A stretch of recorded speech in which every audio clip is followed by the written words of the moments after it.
A very good evening. This is Abigail R. Carmelim bringing to you the Salesian news across the globe. The province secretaries of the South Asia region convened for their annual meeting on September 17 to 18 at Don Bosco Provincial House, Matunga, Mumbai.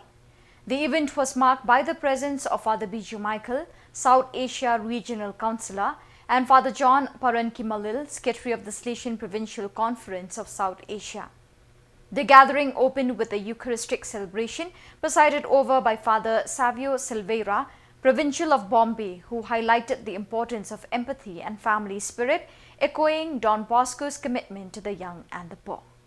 In a country where 34% of children and young people do not study for reasons related mainly to poverty, the Salesian Agronomic Technical School EAS in Barinas opens up a future full of opportunities.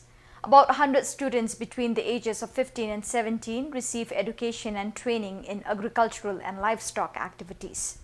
In addition, young people receive food and access to health care, participate in recreational and extracurricular activities to complete their education, and can find a welcoming space and a family atmosphere within its walls.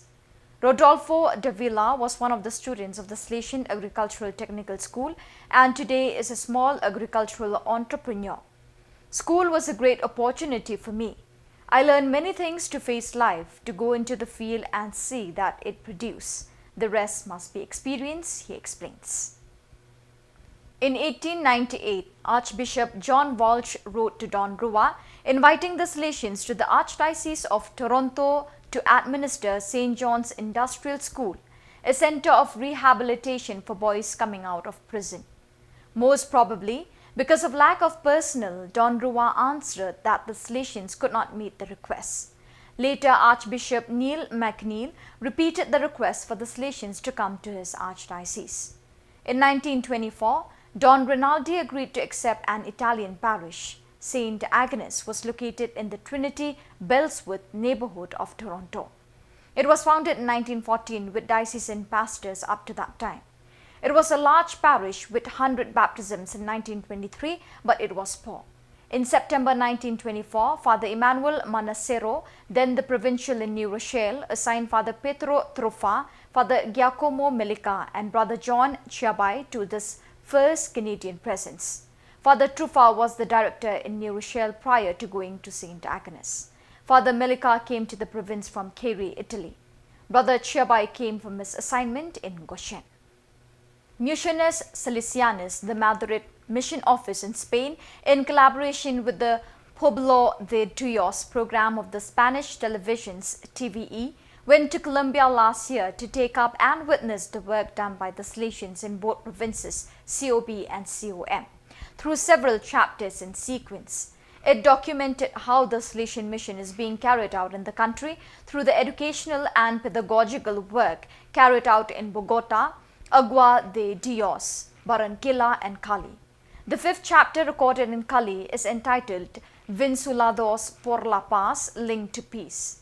In the last 40 years, the armed conflict in Colombia has affected more than 2 million children who have been forced to flee their homes and have suffered forced recruitment, sexual violence and kidnappings. Economists in the Indonesia Vice Province INA have just finished their workshop held from 17 to 19 September at the Irema village, Cisarua, Bogor, 2 hours away from Jakarta. The economer of the INTA Vice Province, Father Johannes Biodira Harjo, Siorjo Noto SDP, led the activities to strengthen the capacity of economists divided into 7 sessions, which had as their main source the document Economy at the Service of the Charism and the Mission, a document of the Congregation for Institutes of Consecrated Life and Societies of Apostolic Life, one of the main references of the Economer General. Present at the conference was Father Vincentius Prastovo SDB, Superior of the INA Vice Province, who gave the final address. So viewers, that is all we have for you today. Till we meet again, thank you for joining us.